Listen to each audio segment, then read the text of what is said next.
Hi friends, welcome to my channel. ಇವತ್ತು ಕೊತ್ತಂಬರಿ rice Baat ಮಾಡ್ತೀನಿ. ಕೊತ್ತಂಬರಿ, ಬಟರು, ಆಯಿಲು, ಸಾಲ್ಟು, ಬಟಾಣಿ, ಕಸ್ತೂರಿ ಮೆಂತಿ, ಸ್ವಲ್ಪ ಪಲಾವ್ ಸಾಮಾನು, ಮೊಸರು, ಹಸಿಮೆಣಸಿನಕಾಯಿ, ಗೋಡಂಬಿ, ಕ್ಯಾಪ್ಸಿಕಮ್ಮು, ಶುಂಠಿ ಬೆಳ್ಳುಳ್ಳಿ, ಅರಿಶಿನ ಪುಡಿ. ಯಾವ ತರ ಅಂತ ಹೇಳ್ತೀನಿ ನೋಡಿ.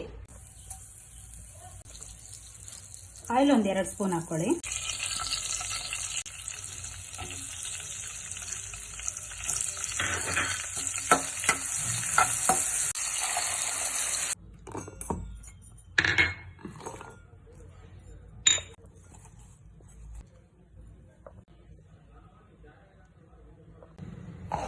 ಗ್ರೈಂಡ್ ಮಾಡ್ಕೊಳ್ಳೋಣ.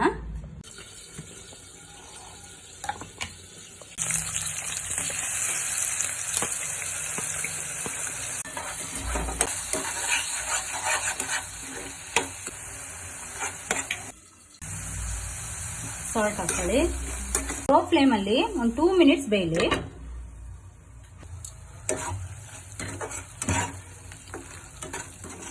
ರೆಡಿ ಆಗಿದೆ. ಗೋಡಂಬಿ ಹಾಕೊಂಡ್ಬಿಟ್ಟು ಈಗ ಇದಕ್ಕೆ ರೈಸ್ ಆಡ್ ಮಾಡ್ಕೊಂಡ್ಬಿಡೋಣ. ಕೊತ್ತಂಬರಿ ರೈಸ್ ಮಾಡ್ಕೊಂಡ್ರೆ ತುಂಬಾ ಟೇಸ್ಟ್ ಆಗಿರುತ್ತೆ.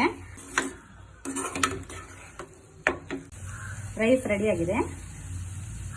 ಕೊತ್ತಂಬರಿ ಆಡ್ ಮಾಡ್ಬಿಟ್ಟು ಒಂದು 50 ಸೆಕೆಂಡ್ ಹಿಂಗೆ ಕ್ಲೋಸ್ ಮಾಡ್ಬಿಟ್ಟು ಸ್ಟವ್ ಆಫ್ ಮಾಡ್ಬಿಡಿ. ರೆಡಿ ಆಗಿದೆ. ಸರ್ವ್ ಮಾಡ್ಕೊಂಡ್ಬಿಡೋಣ. ಕೊತ್ತಂಬರಿ ರೈಸ್ ರೆಡಿ. ತುಂಬಾ ಟೇಸ್ಟ್ ಆಗಿರುತ್ತೆ. ನೈಟ್ ಅನ್ನ ಇದ್ರೂ ಈ ಗೊಜ್ಜಲ್ಲಿ ಮಿಕ್ಸ್ ಮಾಡ್ಕೊಂಡು ತಿಂದ್ರೆ ಇನ್ನೂ ಚೆನ್ನಾಗಿರುತ್ತೆ. ನೀವು ಒಂದ್ಸತಿ ಟ್ರೈ ಮಾಡಿ. ಇಂಥ ಒಳ್ಳೊಳ್ಳೆ ಅಡುಗೆಗಳು ನನ್ನ ಚಾನಲ್ ಅಲ್ಲಿ ಅಪ್ಲೋಡ್ ಮಾಡ್ತೀನಿ. ಪ್ಲೀಸ್ ಸಪೋರ್ಟ್ ಮಾಡಿ, ಸಬ್ಸ್ಕ್ರೈಬ್ ಮಾಡ್ಕೊಳ್ಳಿ. ಪ್ರೇಮಲತಾ ಯೂಟ್ಯೂಬ್ ಚಾನಲ್ ಲೈಕ್ ಮಾಡಿ, ಶೇರ್ ಮಾಡಿ.